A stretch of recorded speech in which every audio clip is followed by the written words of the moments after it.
¿Qué tal, amigos? Bienvenidos de vuelta a su podcast de filosofía titulado Filosofía para Todos. Como siempre, es un placer contar con su presencia para discutir y hablar de todas estas cuestiones del universo, de la razón y del pensamiento que a muy pocos les interesa, pero que bueno, me da muchísimo gusto que a ustedes sí les interese escucharme hablar sobre ello y cuestionarlo. Es muy importante siempre cuestionarlo.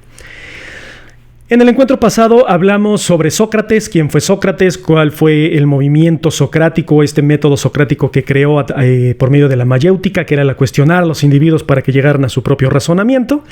Y bueno, vimos también qué fue lo que le causó, que lo que le causó fue el que lo desvivieran por pensar diferente, por enfocarse al hombre, por dejar de pensar en los dioses y por cuestionar principalmente a las autoridades de la antigua Grecia. Al morir Sócrates, quien va a heredar toda esta cuestión de la filosofía socrática va a ser uno de sus discípulos, y digo discípulos, no alumno, porque él dijo que nunca enseñó a nadie.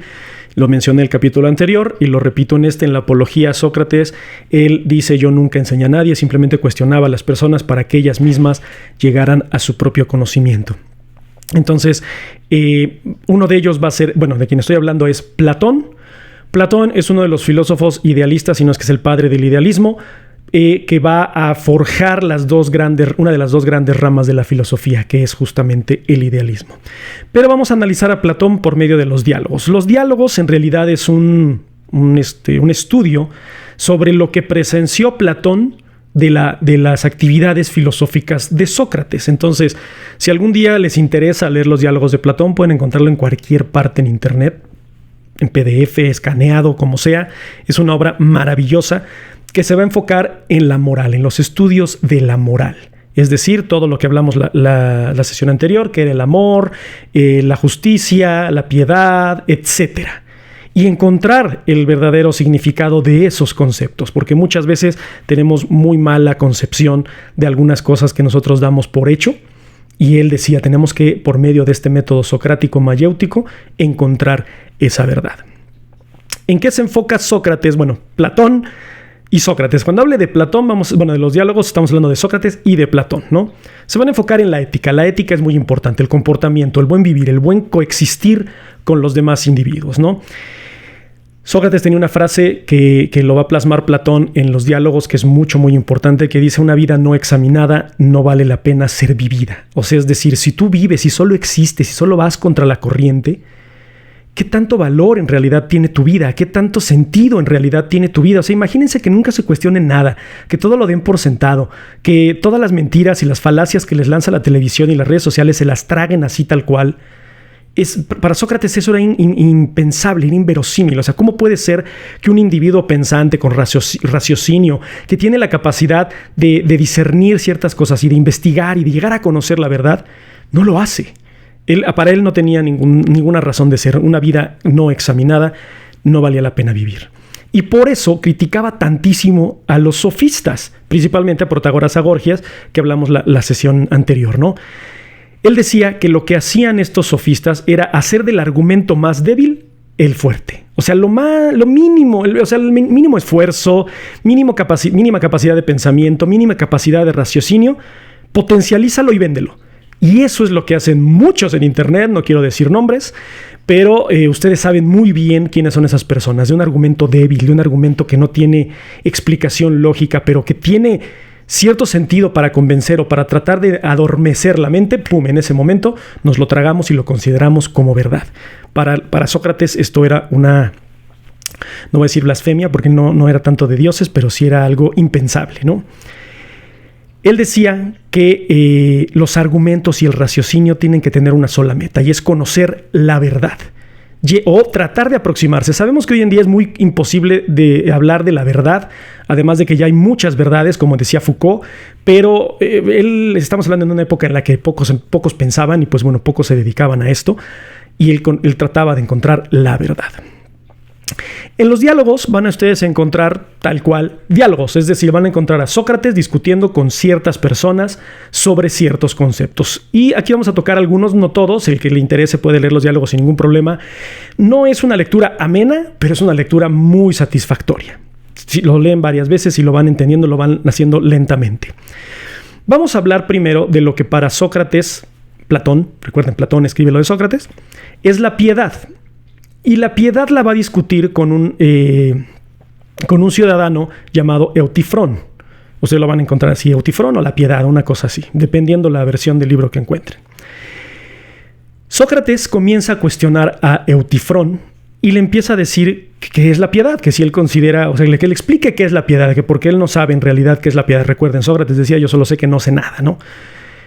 Y Eutifrón empieza a dar argumentos sobre lo que es la piedad, y Sócrates empieza a pensar y dice, ¿sabes qué? Es que no me estás diciendo lo que es la piedad, perdón.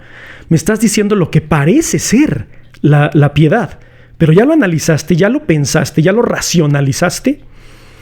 Y ahí es donde Eutifrón se queda un poco consternado, ¿no? Y existe esta pregunta que se conoce como la pregunta Eutifrón, que es la que lanza el argumento de la discusión, y se las voy a leer. Dice, ¿es el piadoso amado por los dioses porque es piadoso o es piadoso porque es amado? O sea, ¿los dioses me dan piedad porque los amo o los amo porque me dan piedad? Eutifrón comienza a razonar este argumento y dice, no, pero es que los dioses son buenos, los dioses quieren cosas para mí, etcétera. Y le dice, ok, sí, perfecto, ¿todo eso es la verdad o es lo que crees de los dioses? Y Eutifrón, mind blow, ¿no? O sea, se queda como de, rayos, es que en realidad no lo sé, ¿no? Dice, entonces te estás basando no en la verdad, te estás basando en tus creencias. Y, bueno, sabemos que la religión, no quiero herir susceptibilidades, pero sabemos que la religión está basada en creencias.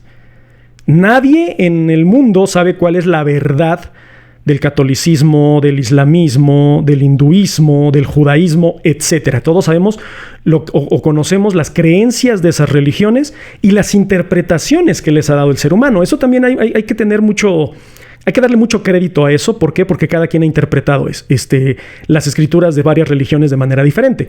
Sin embargo, también eso es lo que ha causado controversia, porque lo han analizado, pero se han convertido en sofistas de la religión. Esa es la verdad y te friegas. Y es de, no, a ver, espérate. Si Sócrates estuviera vivo, les diría, qué padre que lo estás razonando, qué padre es que te estás cuestionando, pero analicémoslo entre todos. No seas demagogo, no adoctrines.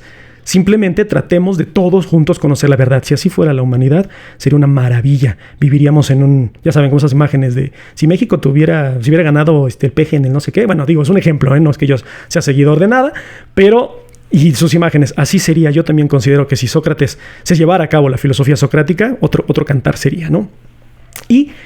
Pero bueno, Sócrates comienza, o Platón, Sócrates en los diálogos, pero los escribió Platón, a discutir esta cuestión de la moralidad y la religión. ¿Los dioses dan moralidad? ¿Los dioses son morales? Bueno, siempre se le ha atribuido a los dioses esto de el bien y el mal, ¿no? Los dioses, haces algo bueno, Dios te premia, haces algo malo, Dios te castiga, ¿no? Pero Sócrates le va a preguntar a Eutifrón, le va a decir, mira, y lo voy a citar, ¿crees en realidad que los dioses están teniendo guerras entre ellos y todas esas cosas hostiles y terribles y batallas y cosas de ese tipo que los poetas cuentan? O sea, ¿de verdad crees que los dioses son así? Entonces Eutifrón se queda pensando y dice, bueno, es que yo en realidad nunca he visto la guerra, nunca he visto el conflicto entre los dioses, yo no lo sé, ¿no? Incluso Xenófanes tiene una cita, y la voy a leer también, que dice, tanto Homero como Hesíodo, o sea, Homero el poeta, no Simpson, Homero el poeta de la Ilíada y la Odisea, y Hesíodo, uno de los historiadores más grandes de Grecia, repito, tanto Homero como Hesíodo han escrito acerca de los dioses y sus obras, pero que son asuntos de la humanidad y son asuntos de reprochar. O sea, los dioses se comportan como humanos, no como dioses. Analicen cualquier mitología y tienen apetitos humanos, se comportan como humanos, a veces hasta peor que los humanos, ¿no? Entonces, ¿qué tanta moral nos dan los dioses? Pero bueno, digo, todo esto, recuerden que lo estoy diciendo y lo estoy citando para que también ustedes generen sus propios argumentos, tengan su propio criterio y empiecen a analizar qué tanta razón tenía Sócrates en algunas cosas, ¿no? Sócrates, o esta pregunta que hace Sócrates a Eutifrón, pues le invita a que reflexione, ¿no? Que encuentre la conexión con la naturaleza de los dioses. ¿Son los dioses seres morales? En realidad, o sea, ellos dan moralidad cuando se comportan de esa forma. El incesto de Zeus, ¿no? Las violaciones de Zeus. Voy a decir muchas cosas de Zeus porque Zeus era el peor, pero no era el único. Pero había muchas cuestiones en la mitología griega que eran de dudarse qué tanta moralidad tenía, ¿no? Entonces dice Sócrates, o le dice Sócrates a Eutifrón, ¿son los dioses morales o son las acciones mismas las que son morales? O sea, el que yo le dé de comer a un pobre, ¿es divino o es humano? ¿O es la acción misma la que es buena?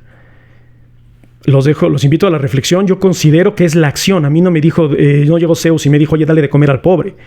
Yo lo hice y puede ser que cualquier individuo lo haga, ¿no? Ahora, ¿los dioses lo hacían? No. A veces le quitan a los pobres, le dan a los ricos, etc.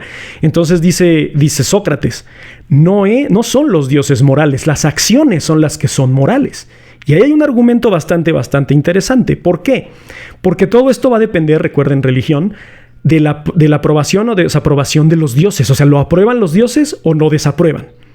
Y si lo aprueban, entonces es correcto. Si lo desaprueban, entonces es incorrecto. Entonces, ¿son dioses o autócratas? O sea, pensemos en realidad, porque la moralidad entonces depende de su contentillo, depende de lo que ellos consideran que es bueno o malo. Y siempre busquen cualquier leyenda mitológica, siempre se salen con la suya los dioses. Entonces, si son individuos que nos dicen que está bien y que está mal de acuerdo a su contentillo y siempre salen con la suya, ¿son humanos? ¿Son políticos? ¿Qué son? ¿Son dioses en realidad? Es un argumento bastante interesante que nos plantea aquí Sócrates, pero una vez más, Sócrates dice, yo no te estoy diciendo qué es, te estoy cuestionando. Tú dime si es cierto o no es cierto. Y Eutifrón se va a quedar como de, rayos, tienes razón. Entonces le va a decir Sócrates a Eutifrón, ¿es la piedad justa? Cuando depende del contentillo de los dioses, depende de qué tan de buen humor estén o tan de mal humor estén lo que ellos consideren que es bueno. Y pues otra vez Eutifrón se queda como de rayos, me has dejado en seco, ¿no? Todos los diálogos son así, ¿no? Entre más pregunta Sócrates, las víctimas de Sócrates, por llamarlas así, se quedan como de oh shit, ¿no? Hay una cita de Sócrates en los diálogos en Eutifrón que dice, dime entonces, en nombre de Zeus, irónicamente, ¿qué es aquello supremamente bueno de orar a los dioses que necesitan nuestros servicios? O sea, ¿necesitan nuestros servicios los dioses cuando ellos son los que consideran que es bueno y malo? ¿O simplemente lo que estamos haciendo es complacer a los dioses? Darles gusto. No lo hago porque yo quiero ser bueno. Lo hago porque quiero darle gusto a los dioses. O le doy gusto a los dioses porque soy bueno. Yo creo que muchos de ustedes están razonando lo mismo que yo, pero es que muchas veces piensen cuando eran niños, era de no quiero decir groserías porque Diosito se enoja. No es porque yo quiera ser bueno, es porque Dios me va a castigar, porque Dios me va a hacer algo malo. Y entonces trato de ser bueno condicionadamente, ¿no? Entonces fíjense muy bien cómo nuestras cuestiones éticas y morales muchas veces están condicionadas por estas cuestiones éticas o morales, pero no las razonamos, simplemente las damos por sentado. ¿Por qué? Por medio de nuestras creencias. No es lo que es lo que creo que es. No quiero hacer este episodio muy largo porque voy a estar dividiendo mucho a Sócrates, o más bien los diálogos de Platón, porque vamos a irlos analizando desde esa perspectiva. Quiero leer sus comentarios. Síganme en TikTok, síganme en Facebook, síganme en Spotify. Los que me están escuchando también pueden poner comentarios ahí, en YouTube, etcétera. Todo, si consideran que lo que les estoy diciendo es cierto o no es cierto, o bueno, cierto, basado en la epistemología, ustedes me dirán. O argumentos de ustedes, quiero leerlos a ustedes porque yo no tengo la verdad absoluta y también quiero aprender de ustedes. Quiero que tengamos un diálogo sano y que crezcamos todos juntos en este podcast. Ese es el propósito de este podcast. Hablar de filosofía, no marearlos con filosofía, sino que les sirva la filosofía. Esa ha sido la gran crítica a la filosofía, que no hay una utilidad moderna. Nietzsche decía, ¿no? El filósofo ha perdido la razón de la filosofía y ahora lo único que quieren es ganar argumentos y tener la razón absoluta. Se han vuelto pueriles. Tiene toda la razón. No, hay que bajar la filosofía. Hay que hacerlo como lo hizo Jean-Paul Sartre, sacar la filosofía a las calles, alimentar a la sociedad de filosofía. Y pues no por nada estamos viendo todas estas cuestiones en Francia. Michel Foucault era francés. Me estoy desviando un poco del tema, vamos a verlo más adelante, pero es un caso muy importante. Los franceses se conocen por ser revolucionarios y por tener mucha filosofía de por medio. ¿Por qué? Porque saben, el hombre no es malo. El hombre es malo porque no sabe. Muchísimas gracias por su atención. Como siempre, es un placer estar aquí con ustedes y que la filosofía los acompañe.